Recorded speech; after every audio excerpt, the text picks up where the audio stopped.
고백합시다. 큰 사명으로 이끄는 작은 순종. 큰 사명으로 이끄는 작은 순종. 천리길도 한 걸음부터라는 말이죠. 천리길도 한 걸음부터.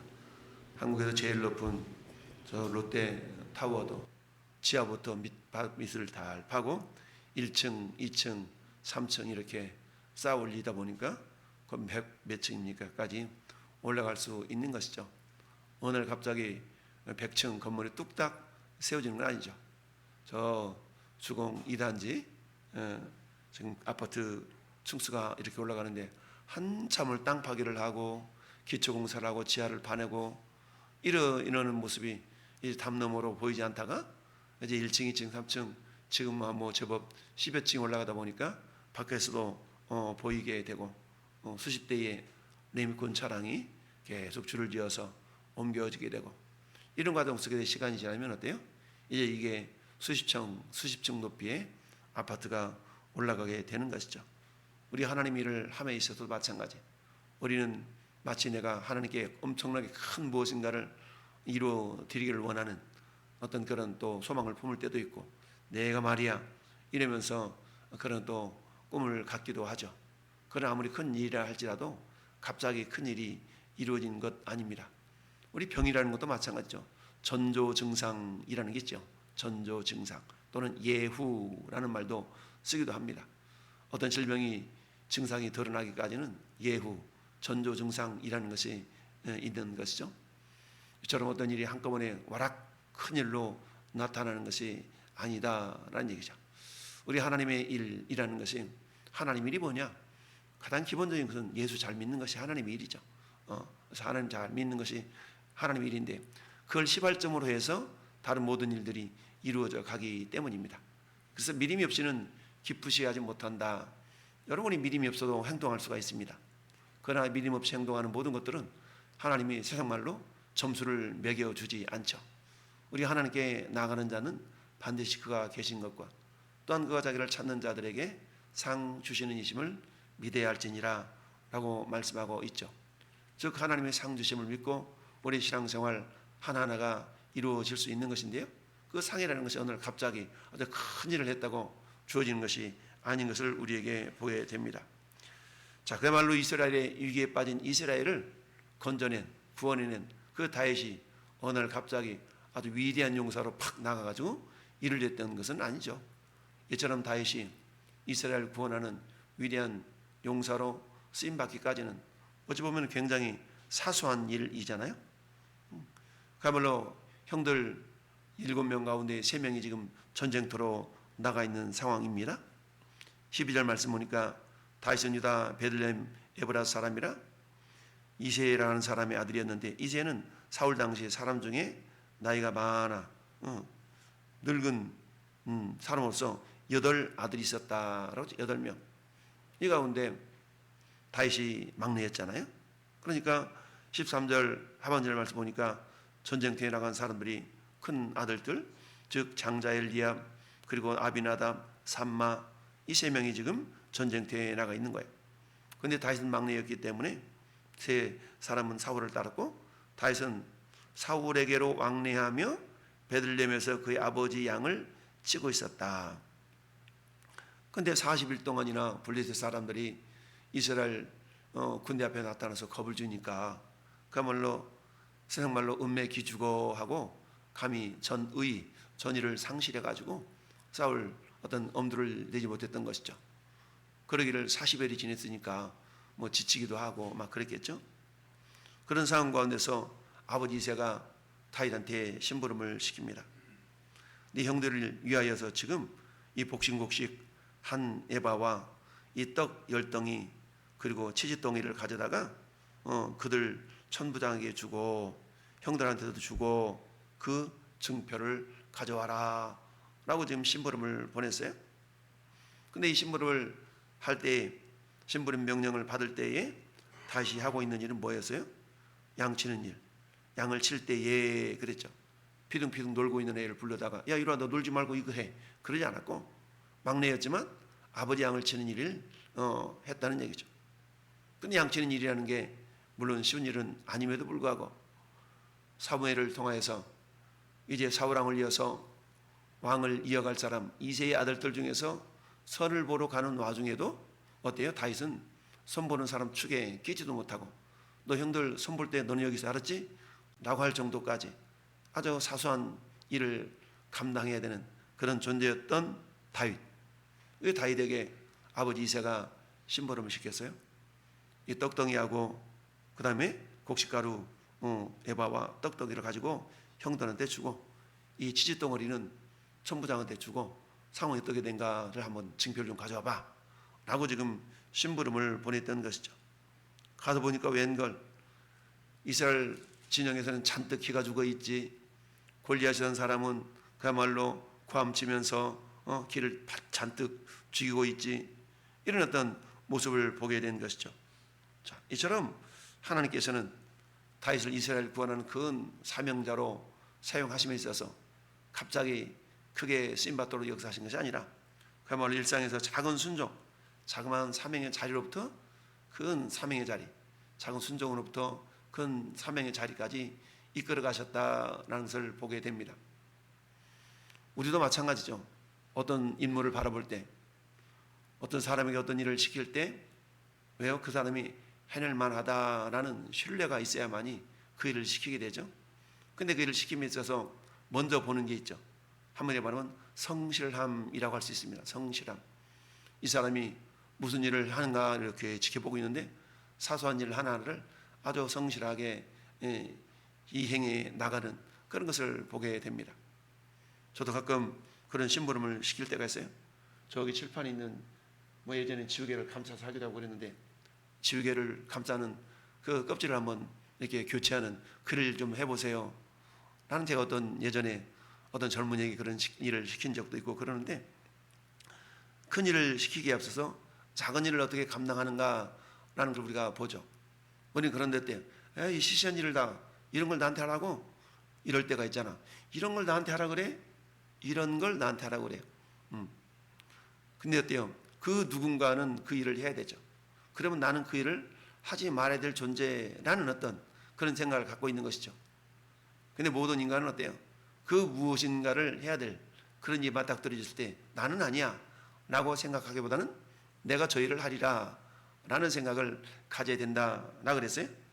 솔로몬이 성전을 짓고 성전 앞에 두 기둥, 큰 기둥을 세우고 한쪽 오른쪽 기둥은 야긴이요 왼쪽 기둥은 보아스라 이름을 지었다고 그랬죠. 야긴의 뜻은 저가 세우리라, 보아스의 뜻은 그에게 능력이 있다, 이런 의미라고 그랬는데 근데 그 의미를 어떻게 바꾸자고 그랬어요? 나에게 능력이 있다, 내가 세우리라 라고 해야 된다 그랬죠. 어떤 일을 저거 누가 한번 해볼까요? 저거는 꼭 김 집사님이 해야 될 것 같은데요가 아니라 제가 한번 해보겠습니다 라고 교회 공동체를 이루어감에 있어서 성전의 두 기둥의 역할 내가 세우리라, 나에게 능력이 있습니다. 왜요? 우리 주님은 믿는 자들에게는 이미 오직 성령이 너희에게 임하시면 너희가 권능을 받고 권세한 능력이 우리에게 있는 것이죠. 악한 마귀 사단의 괴계를 능히 물리쳐 이길 수 있는 권세. 왜? 이미 주님은 십자가에서 사단의 발꿈치를 상하했기 때문에 우리는 승리한 그 승리를 보증 삼고 이미 이기는 승리를 우리 주님을 뒤따라가면서 승리를 누리는 자가 될 수 있다라고 말씀을 드렸습니다. 이처럼 작은 순종을 통하여서 우리 하나님은 큰 일을 감당할 수 있는 주인공으로 쓰임을 받았던 걸 봅니다. 예수님의 공생의 사역도 마찬가지 아닙니까? 예수님은 세상 사람들의 눈에는 그저 목수의 아들로만 비춰졌잖아요. 목수의 아들로 비춰졌던 예수님. 그러나 그 예수님은 어떻습니까? 30년 동안 성실하게 작은 일에 순종하는 그런 삶을 사시다가 3년 반 동안 공생의 즉 공적인 생애를 이루어내셔서 마침내 인류 구원의 기틀을 마련하시는 십자가의 길을 묵묵히 걸어가셨던 걸 봅니다. 이 영적인 원리는 오늘날이라고 크게 다르지가 않죠. 우리가 하나님 앞에 보여질 그것은 한마디로 말하면 성실함, 그리고 작은 순종, 작은 충성이라고 말할 수가 있습니다. 누가복음 16장 10절, 지극히 작은 것에 충성된 자는 큰 것에도 충성되고 지극히 작은 것에 불의한 자는 큰 것에도 불의하니라 라고 말씀합니다. 우리 하나님께서 큰 일을 맡기는 기준이 뭐냐? 작은 일에 대한 충성이라는 것을 말씀하고 있습니다. 우리가 잘 아는 마태복음 25장의 달란트의 비유도 마찬가지죠. 1달란트, 2달란트, 5달란트 받았던 자들에게 가서 이것을 장사해서 이익을 남겨보라 라고 했을 때 주님이 2달란트와 5달란트 받았던 자를 칭찬하시면서 하셨던 말씀이 지극히 작은 일에 충성하였으니 라고 해요. 지극히 작은 일에 충성했어. 근데 그 충성 때문에 어때요? 한 일주일쯤 미루다가 한 달쯤 미루다가 시작한 것이 아니라 바로 가서 장사하여 이익을 남기는 그런 모습을 보여주고 있는 것이죠. 마태복음 25장 21절에 네가 지극히 작은 일에 충성하였음에 많은 것을 너에게 더하리니 네가 주인의 즐거움에 참여할지어다. 오 이 기쁨 주님 주신 것, 우리 그런 찬양을 하잖아요. 오 이 기쁨 주님 주신 것, 주님의 기쁨이 나에게 그대로 전가되는, 그 세상이 느끼지 못하는 그런 기쁨이라는 것이 예수 믿는 사람들에게는 주어지고 있는 것 아니겠습니까? 이처럼 작은 순종을 통해 하나님은 큰 사명의 사람으로 큰 사명의 자리로 이끌어 가신다라는 것을 보게 됩니다. 우리는 어떤 상황들을 마주하게 될 때에 그 상황을 우리는 어떻게 해석하고 이해해야 될까요? 그것은 하나님의 구원의 관점으로 바라볼 수 있어야 됩니다. 오늘 왜 저 사람을 만나게 했을까? 어제는 우리 김현정 성도님하고 역에서 전도를 하는데 우리 사모님처럼 빨간 원피스를 입으신 어떤 자매가 와서 뭐라고 얘기하는데 도무지 알아듣지를 못하겠어요. 알고 봤더니 중국 사람이에요. 중국 사람. 그 구글 번역기를 놓고 이렇게 서로 대화를 하는데 자기는 중국에 있는 여자 목회자인가요? 여자 목회자. 한국에 있는 중국인을 대상으로 전도를 하러 왔다라고 얘기를 해요. 그러면서 막 춤을 추며 찬양을 하면서 제 전도지를 받아서 아주 열정적으로 전도를 근 1시간 정도 같이 하다가 갔는데 그러니까 그 생각을 하는 거죠. 하나님이 왜 이렇게 저 사람을 만나게 하셨을까? 그러니까 저 혼자 하는 전도하는 모습을 보다가 하나님이 야 너에게 돕는 자를 좀 붙여줘야 되겠다 해서 우리 김현중 성도님을 감동시켜서 아침마다 나와서 같이 또 전도하고 가만히 보니까 야 너도 필요한 것 같다라고 해서 그 자매가 와서 이렇게 같이 또 열정적으로 전도하는 모습. 어제 저녁에 카톡이 왔어요. 오늘도 8시에 나가겠습니다. 그래서 내가 답을 줬죠. 오늘은 오후 3시다 이렇게 얘기를 했는데 어쨌든 오든 안 오든 그와 같은 하나님은 만남을 주시는데 왜 이렇게 만나게 하셨을까? 가만히 보면서 전도서 4장 12절 말씀에 삼겹줄은 쉽게 끊어지지 않는다라는 말씀을 이렇게 생각해 봤습니다. 홀로 걸어가면 쉽게 지치고 힘들고 그렇지만 무엇인가 함께하는 누군가가 동반자가 있다면 그 일을 이뤄감에 있어서 어렵지 않게 또 이뤄낼 수 있지 않습니까? 이런 것처럼 우리가 어떤 일을 행함에 있어서 하나님께서는 왜 나에게 이런 일을 혹시 너의 저 사람을 만나게 했을까라는 생각할 때 그냥 우연히 저를 그렇게 했지가 아니라 하나님의 관점에서 바라보는 겁니다. 하나님께서 이 과정을 통해서 한 영혼을 더 구원하라고 이렇게 이런 상황을 우리에게 보여주셨구나 라고 우리가 생각해 볼 수가 있다는 얘기죠. 그래서 우리는 그 당장에는 알 수 없지만 하나님이 이미 우리보다 먼 발치 앞서서 우리 행하는 일들을 계획하고 그 결과에 선하신 열매를 준비해 놓고 계신 것 아닙니까? 고린도후서 4장 18절 말씀에 우리가 주목하는 것은 보이는 것이 아니요 보이지 않는 것이니 보이는 것은 잠깐이요 보이지 않는 것은 영원함이니라 라고 말씀합니다. 그렇죠? 이 땅에 우리가 신앙생활을 하다 보면 내 마음대로 안 되는 것이 얼마나 많습니까? 참 이렇게 해줬으면 좋겠는데 안 되는 것 같고 저 성도는 저렇게 했으면 좋겠는데 그렇게 안 하는 것 같고 그럼에도 불구하고 어때요? 하나님이 모든 것들 합력해서 선을 이루시는 아가도스의 하나님, 헤세드의 하나님인 것을 기억하면서 어때요? 하나님께서 정말 보이지 않는 그곳에서 예배하고 계신 그 놀라운 은혜를 우리가 기대하며 바라보며 나아갈 수 있어야 된다라는 얘기죠. 그렇습니다. 우리는 어때요? 때로는 현실이 너무 크게 보이죠. 왜 나만 겪는 고난이냐고. 우리는 복음 찬송에 그런 이야기죠. 왜 나만 겪는 고난이냐고 불평하지 마세요. 꼭 내가 겪는 고난이 가장 큰 것 같잖아요. 누구나가 자신에게 당하는 고난이 가장 크게 느껴지게 돼 있어요. 왜? 내 눈에는 나만 보이잖아요. 남들이 당하는 고난이라는 것은 어때요? 내 것이 아니기 때문에 그렇게 실감 있게 다가오지 않는 경우가 많이 있죠. 그런 어때요? 나만 당하는 고난이 아니라 많은 사람, 모든 사람이 어찌 보면 나름대로 고난을 다 겪고 그 고난을 이겨내는 과정 속에서 믿음이 자라게 되고 하나님 뜻을 이루는 그런 도구들로, 통로들로 쓰임 받는 것을 보게 됩니다. 그렇습니다. 세 번째는 사명의 자리에는 늘 내부의 방해와 오해가 있을 수가 있습니다. 이런 상황을 맞닥뜨렸을 때 에이 아닌가 봐, 하나님 전이 아닌가 봐요 라고 포기하는 것이 아니라 복음으로 믿음으로 이겨내야 된다는 사실이죠. 여러분, 이처럼 다윗이 전쟁터에 나갔더니 형들이 뭐라고 얘기합니까? 28절 29절 같이 한번 읽어볼까요? 28절 29절 시작. 그 형 엘리압이 다윗이 사람들에게 하는 말을 들은지라 그가 다윗에게 너를 바라 이르되 내가 어찌하여 이리로 내려왔느냐? 들에 있는 양들은 누구에게 맡겼느냐? 나는 내 교만과 내 마음을 완악함을 아노니 내가 전쟁을 구경하려 왔도다. 다윗이 이르되 내가 무엇을 하였나이까? 어찌 이유가 없으리까 하고. 근데 어때요? 다윗의 마음에는 25절 말씀처럼 이스라엘이 사람들이 이르되 너희가 이 올라온 사람을 보았느냐?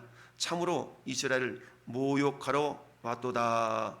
그를 죽이는 사람은 왕이 많은 재물로 부하게 하고 그의 딸을 그에게 주고 그 아버지 집을 이스라엘 중에서 세금을 면제하게 하시리라. 이렇게 말하니까 다윗이 그 말을 듣고 26절에 곁에 섰는 사람들에게 말하여 이르되 이 블레셋 사람을 죽여 이스라엘의 치욕을 제거하는 사람에게는 어떠한 대우를 하겠느냐? 이 할례받지 않는 블레셋 사람이 누구에게 살아계시는 하나님의 군대를 모욕하겠느냐라고 고백하고 있죠. 다윗은 소년임했음에도 불구하고 그 골리앗이 이스라엘 군대를 모욕하는 것, 이 모욕하는 것은 곧 누구를 모욕하는 것으로 봤어요? 하나님을 모욕하는 것으로 보았다라는 얘기죠. 마찬가지입니다. 이 땅에 오래 살아갈 때 예수 믿는 사람 한 사람이 욕을 먹는 것은 곧 예수님이 욕을 먹는 것과도 같다라고 말할 수가 있죠. 우리의 일상생활을 함에 있어서도 마찬가지죠. 전에 여러분들이 그 누군가에서 내가 욕을 먹는다면 내가 바른 신앙생활을 했음에도 불구하고 욕을 먹는다는 얘기는 곧 주님이 욕을 먹는 것과 마찬가지죠. 따라서 우리는 이런 상황 가운데서 어때요? 우리는 복음으로 이겨낼 수가 있어야 됩니다.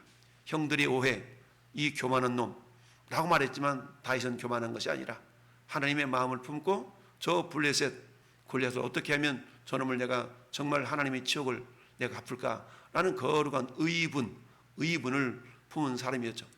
우리가 주님의 일을 하다 보면 교회 공동체 속에서도 마찬가지죠. 오해를 사는 경우가 많이 있습니다.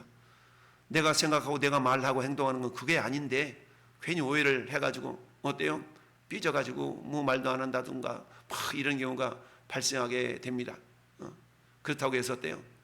그래 그러니까 내가 말해야지가 아니라 하나님의 거룩한 사역, 하나님의 거룩한 사명이라는 것은 멈춰져서는 안 되죠. 그래서 꾸역꾸역 나가는 겁니다. 그러다 보면 하나님께서 마침내 선한 열매를 맺혀주게 된 줄로 믿습니다. 그렇습니다.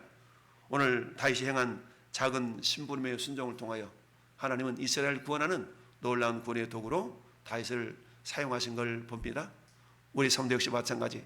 우리 작은 순종 하나하나.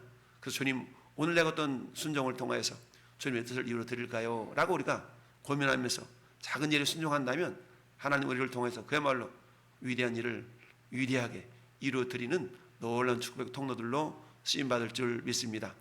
오늘 6.3 지방선거 있는 날 하나님 위대한 일을 이루어 가시는 귀한 지도자들이 잘 선발될 수 있도록 우리가 선택될 수 있도록 기도하고 우리나라가 정말 세계 열방을 깨우는 제사장 나라 귀하게 쓰임받는 그런 은혜가 있기를 저와 여러분들 통해서 그 일이 이루어지기를 예수님의 이름으로 축원합니다. 아멘.